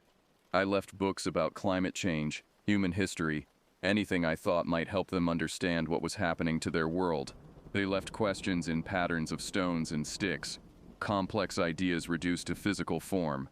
One day, I found a structure that was clearly a map. Migration routes marked with different materials. Dried berries for water sources, white stones for human settlements to avoid. Bundles of fur marking where family groups had gone. They were teaching me to read their language, preparing me. For what? I didn't know yet, but I was beginning to understand that ranger stations like mine weren't just managing forest land. We were managing first contact in slow motion. A goodbye that would take generations. And someone had to witness it. I write this in my 8th month at Station 19. Snow already dusting the higher elevations. The migration has begun. I see signs everywhere now. Tracks leading north. Structures abandoned mid-construction.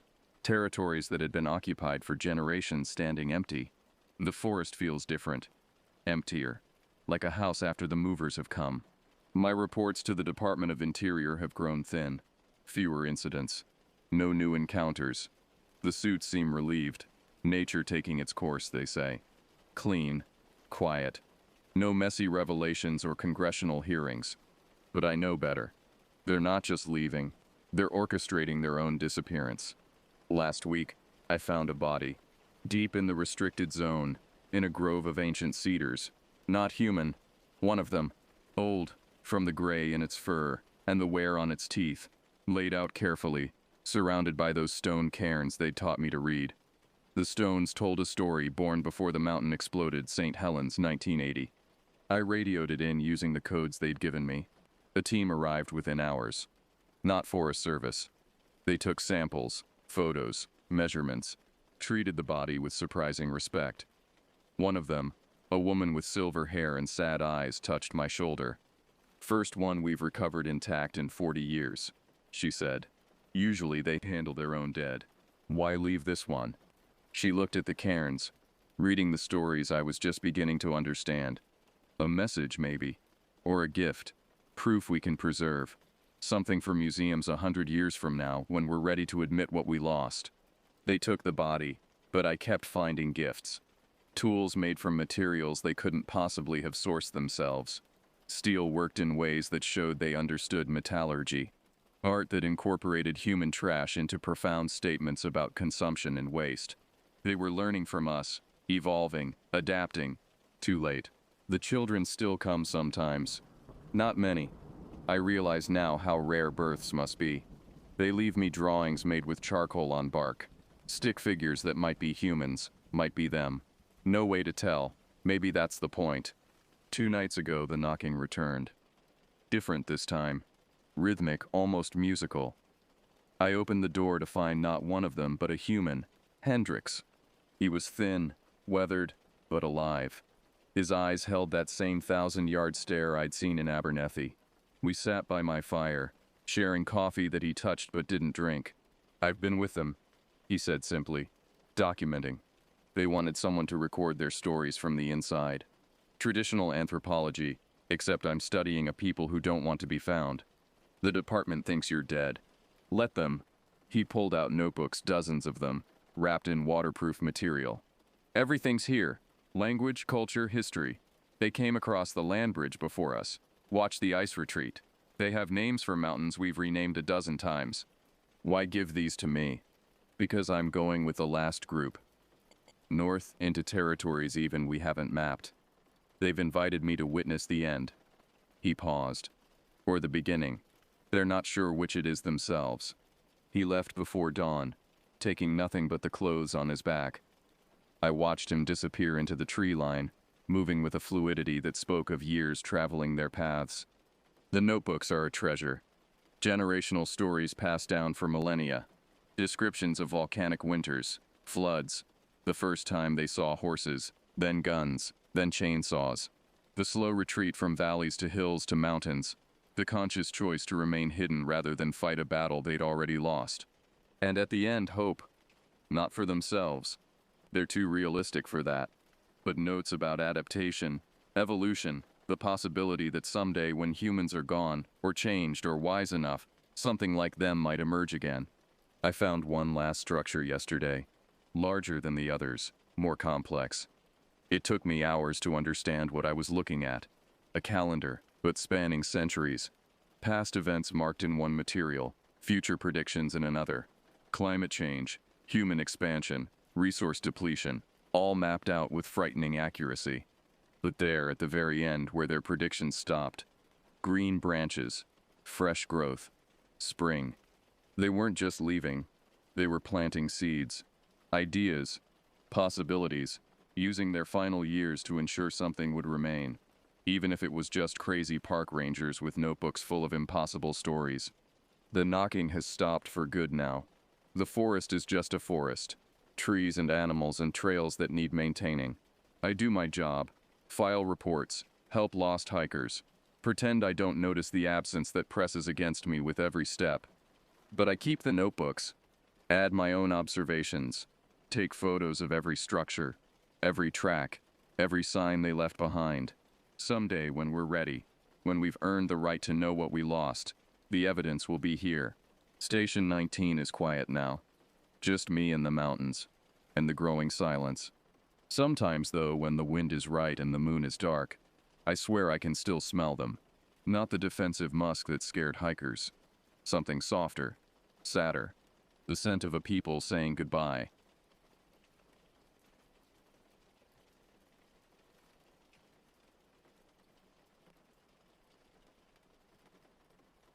The woods have always called to me.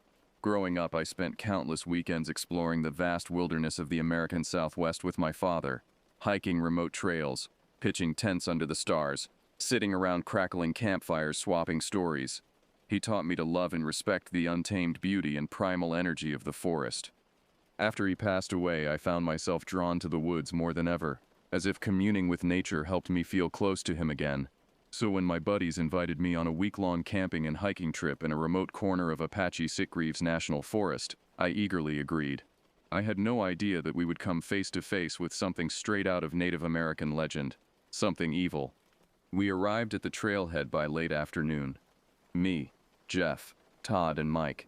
With heavy packs on our backs, we hiked in as golden shafts of sun slanted through the pines. The air smelled richly of earth, wildflowers and sap. Birdsong and the wind whispering through branches were the only sounds. 3 miles in, we made camp in a small clearing near a stream, pitching 2 tents and building a small fire. After cooking some hot dogs and beans, we sat on logs around the fire, sipping whiskey from metal camping cups. The sun slipped below the horizon and darkness gathered, pushing in around our little circle of flickering orange light. "Hey, any of you ever heard of skinwalkers?" Mike asked, his face half in shadow. We shook our heads. Navajo buddy of mine told me about them. They're these evil witches who can shapeshift into animals. "What? Like werewolves?" laughed Todd. "Come on, man, that's crazy." "No, I'm serious," Mike continued. "They wear animal skins and take on their powers. Supposedly they can control weather, suck the life force out of you, even possess people. And they make this bone-chilling sound, like a human scream, mixed with a dog's howl. Creepy as shit." A sudden crack from the woods made us all jump. Jeff chuckled nervously. Speaking of creepy, probably just a deer, though. We sat silently for a moment, the night pressing in heavier somehow. The scariest part, Mike said quietly, is that skinwalkers look like normal people during the day. Anyone could secretly be one. Your neighbor, your friend, they only reveal themselves when they hunt at night. I shivered despite the warmth of the fire. I'd always been fascinated by Native American mythology, but something about the skinwalker legend chilled me to the core. An evil that could hide in plain sight, posing as anyone. The ultimate predator. We turned in not long after, zipping into our sleeping bags. I lay on my back, gazing up at the canopy of stars glittering coldly in the black sky. The hooting of an owl echoed plaintively, and the fire popped as it died to glowing embers.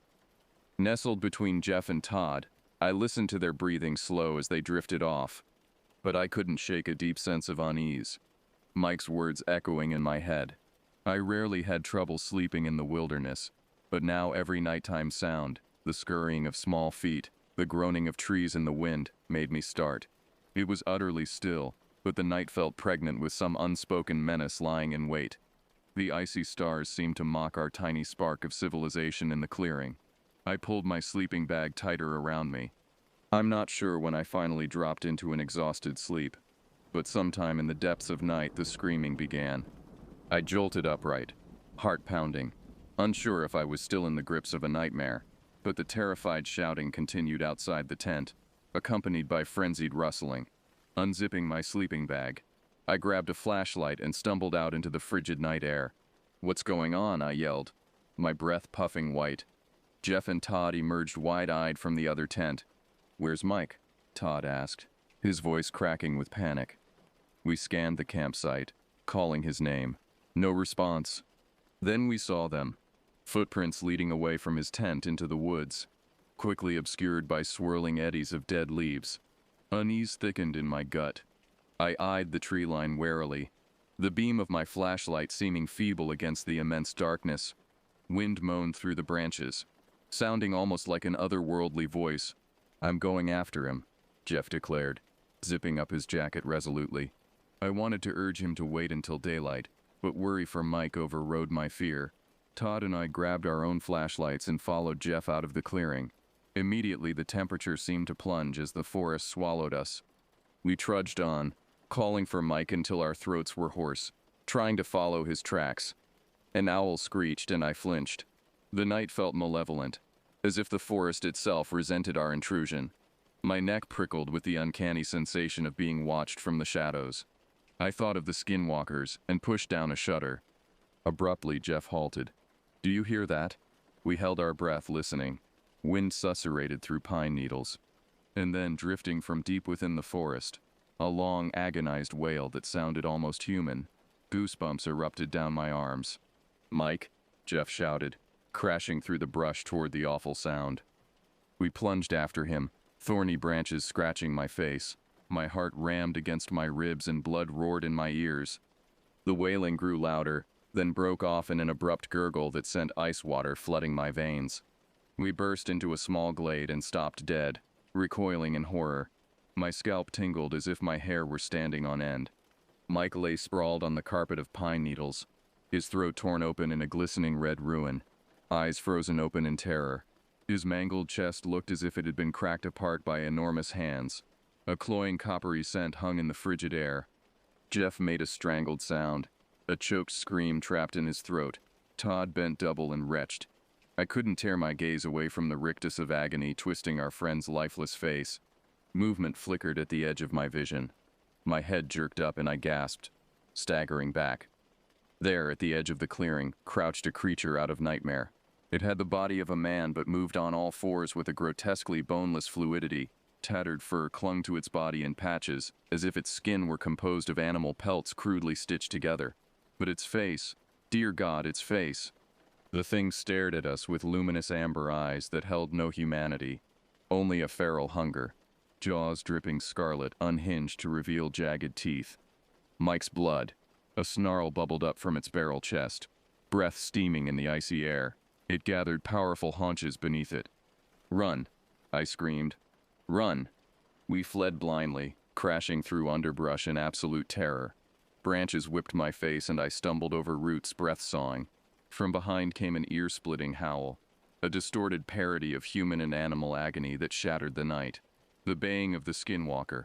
The creature was hunting us, and out here miles from civilization, no one would hear our screams.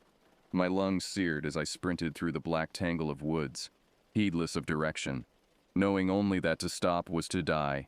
Primal fear propelled me faster than I'd ever run before. I could hear the thing crashing through the brush behind us, glimpse its shadowy form flowing over fallen logs and between tree trunks with horrifying speed. The sickening scent of fresh blood and wet animal fur mixed with the pine. Ahead, Jeff cried out as he caught his foot on a root and went sprawling. Todd and I skidded to a halt, hauling him up. The skinwalker howled again, so close its bloodlust palpable in the frigid air. We plunged onward, thorns raking our flesh, half sobbing with terror and exhaustion. The campsite, Todd panted. It won't follow us there, too close to the fire. It was a desperate gamble, but our only chance. We angled back in what I hoped to God was the right direction. My muscles screamed and my lungs felt shredded, but I pushed myself beyond all limits. At last I spotted the welcoming flicker of our dying fire through the trees. Putting on a final burst of speed, we broke from the tree line and stumbled into the clearing, collapsing by the embers. Sucking air, I whipped around to face the woods, terrified the creature would come lunging out at any moment. But the forest remained still, as if mocking our nightmarish flight through its black heart. The wind sighed almost like dark laughter through the pines. After several tense minutes, it became clear the thing wasn't going to pursue us here. I nearly wept with relief. What the hell was that? Jeff choked out between ragged breaths. A skinwalker, whispered Todd. Had to be. A shudder ripped through me at the memory of that twisted human-beast face, those predatory eyes boring into mine. I thought of Mike lying butchered in the clearing and nausea clawed up my throat. I squeezed my eyes shut, trying to block out the image. We have to get out of here now, I said urgently. Hike back to the trailhead tonight. Get help. That thing is still out there. Jeff and Todd nodded grimly. With shaking hands, we hastily stuffed supplies in our packs. I bent to grab my tent, and that's when I heard it. A soft rustle near the trees that froze me in place. Heart pounding, I raised my flashlight beam. Two glowing amber eyes stared back from the shadows, unblinking. My blood crystallized to ice. It had circled around and snuck up on us, using the woods as cover. The firelight reflected off glistening fangs bared in a feral grin, strings of saliva stretching between. An otherworldly growl rumbled from its chest. Guys, I croaked. Jeff and Todd looked up an instant. Naked fear contorted their faces. For a long moment, we remained utterly still, barely daring to breathe as the skinwalker's luminous eyes held us paralyzed. Then it sprang forward and absolute pandemonium erupted. Jeff and Todd bolted in opposite directions as the creature lunged into the clearing, all sinew and terrifying speed. It scythed toward Todd, and before I could even scream, his agonized cry rang out, abruptly cut short by a sickening crunch. I didn't wait to see the creature pull its blood-soaked muzzle from Todd's eviscerated corpse. I ran, an inarticulate animal cry of anguish and terror ripping from my throat, blind panic annihilating all rational thought. I fled into the woods with no heed to direction, knowing only that I had to get away, that if the skinwalker caught me I would suffer the same horrific fate. The image of that soulless, distorted face was seared into my mind. Skeletal branches clawed at my arms as I blundered wildly through the snarled forest. My breath sobbed in my chest. I tripped and went sprawling on the carpet of pine needles, rolling down a steep embankment in a tangle of limbs. Winded, I fetched up against the trunk of a massive pine, the resinous scent filling my nose. And then, in the distance, the groan and roar of an engine on the wind. A jolt went through me. A road. If I could just make it to the road, flag down a passing car. Dragging air into my burning lungs, I pushed myself to my feet and staggered in the direction of the blessed mechanical sound. The sound of humanity, of potential salvation. The woods closed behind me like a malevolent fist. Every rustle and snap of a twig made me whip around in pulse-pounding fear. But the night remained still, the creature nowhere to be seen. At last, I glimpsed a slash of moonlight through the trees ahead, an empty black ribbon of highway unspooling off into the darkness. Desperate hope flooded me as I crashed through the tree line and onto the shoulder, gasping. But the road stretched into the distance without a single headlight in sight. No rumble of tires on asphalt, only desolate silence and the cruel glitter of stars. I bent double, hands on my knees, dragging air into my shredded lungs. That's when I heard the soft crunch of pine needles behind me, an otherworldly growl that turned my blood to ice. Slowly I turned. At the edge of the woods crouched the skinwalker, luminous amber eyes staring into mine, bloody jaws grinning. In a flash of horrible realization, I knew it had been toying with me this whole time, like a cat batting around a doomed mouse. It had herded me here, to this lonely stretch of highway where no help would come, where it could take its time. I was completely at its mercy, and as it gathered powerful haunches beneath it to spring, I knew it would have none. The skinwalker pounced, and a scream shattered the night. My scream, as razor claws pierced my flesh. White heat, blinding agony, the stench of my own blood. Then darkness dragged me under like an implacable tide, and I knew no more. Awareness returned in throbbing fragments. Pain, burning lungs, the musty scent of damp earth, bitingly cold rock against my cheek. With a groan, I dragged my eyes open. Blackness pressed in, disorienting me. Was I blind? Panic knotted my gut before I realized I was lying in what appeared to be a shallow cave. Gray light filtered in weakly from the mouth a dozen feet away. I was stripped to my boxer shorts, the stone frigid against my bare skin. Memory slammed into me. The skinwalker attack, my friends' deaths, my flight through the woods. I lurched upright with a strangled cry, and instantly pain exploded through my body, my limbs shrieking. Looking down, I nearly retched. Ragged claw marks crisscrossed my chest, oozing blood. My left side was a mangled mess, deep gouges exposing the white of ribs. Bruises painted my skin in lurid shades of purple, and my right arm hung at a sickeningly wrong angle, clearly broken. The pain was excruciating, like being dipped in acid. But I was alive. Incomprehension clouded my mind. Why hadn't the creature killed me? The image of it crouched in the shadows, grinning with bloody teeth as it prepared to pounce, swam in my vision, and I shuddered. I scanned the cave, searching for a weapon, an escape route, anything. But there was only bare stone, a few animal bones scattered in the dirt. The cave mouth gaped 5 feet up a sheer rock face, too high for me to reach in my mangled state, especially with a broken arm. I was trapped. A wounded animal in the lair of an apex predator. Time blurred as I huddled against the icy rock, alternately shivering and burning with fever. My injuries were grave, and I could feel myself weakening, my pulse fluttering frantically. The trauma of my friends' deaths and my own brush with nightmarish butchery left me reeling, sanity straining at the seams. I faded in and out of consciousness, waking from vivid fever dreams to the same unchanging tomb of the cave. In my delirium, I imagined I could hear their screams echoing off the rock, see their mutilated faces swimming in the shadows.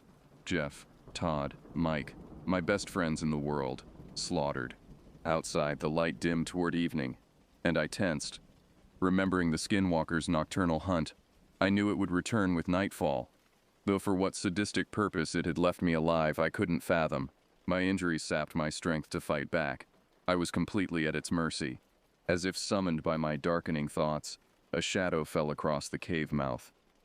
I looked up to see the grotesque form of the skinwalker silhouetted against the dying daylight, crouched on the ledge.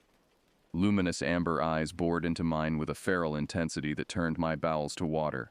The creature slunk down the rock face with a sinuous, inhuman grace and approached me slowly, savoring my terror. Muscles rippling beneath its patchwork skin. I tried to scramble away, but my broken body betrayed me, collapsing in a humiliating whimper. Crouching over me, the skinwalker's jaws split in a demonic grin, strings of saliva stretching between jagged teeth. It lowered its face to mine until I could feel its reeking breath hot on my cheek.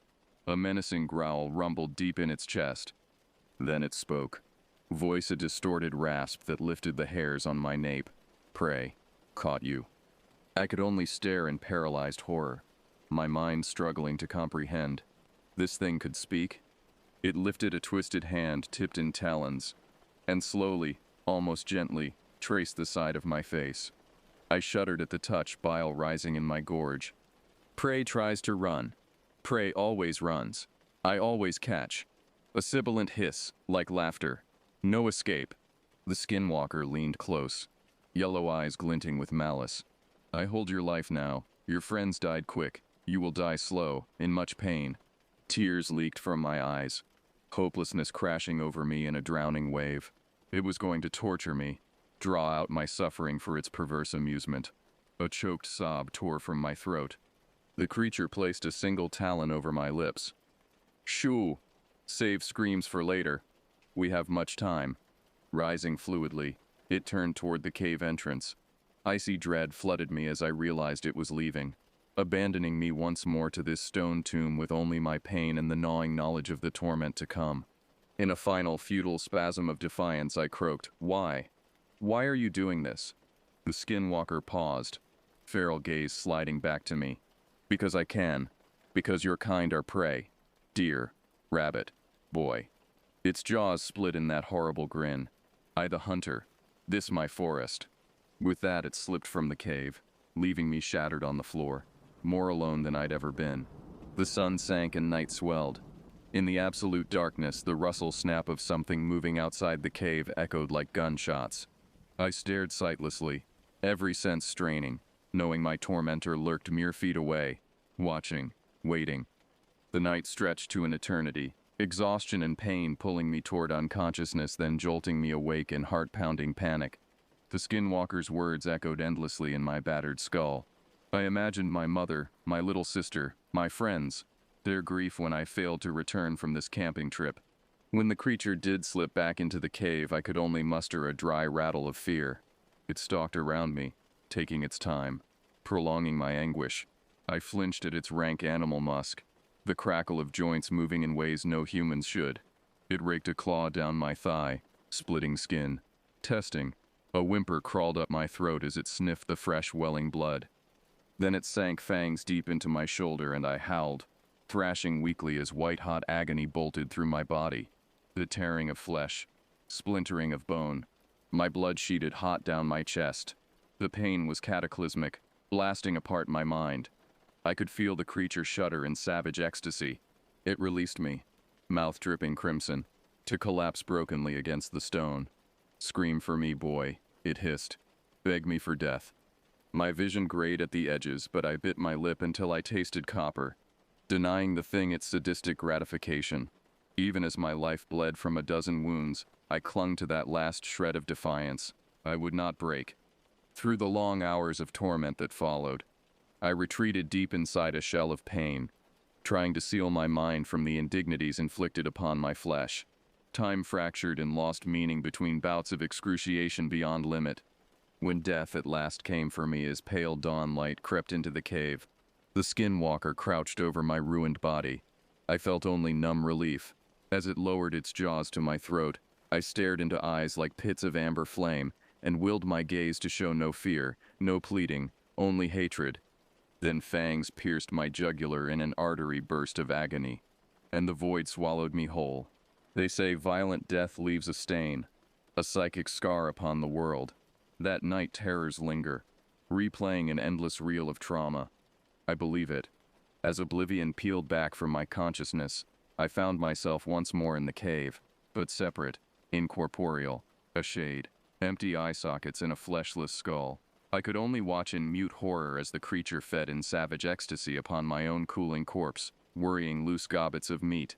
With a shock, I realized I was seeing through the eyes of the previous victim, feeling the echoes of their last moments, their terror, their agony, their despair, and then the presence withdrew and I was alone. In the days since, other shades have joined me in this purgatory of stone, bound by a common atrocity. We relive each other's final torment in an endless sadistic loop, fly-trapped souls ensnared by the skinwalker's malevolent power. Time is meaningless here, but I know campers will come again to that cursed forest. Young men like myself and my friends, drawn to the wilderness, and the skinwalker will hunt. I can only pray that one day, one of them will end its foul existence, or else an eternity of anguish stretches before us. God help anyone who ventures into those shadowed trees. The nightmares are real, and they hunger for human suffering.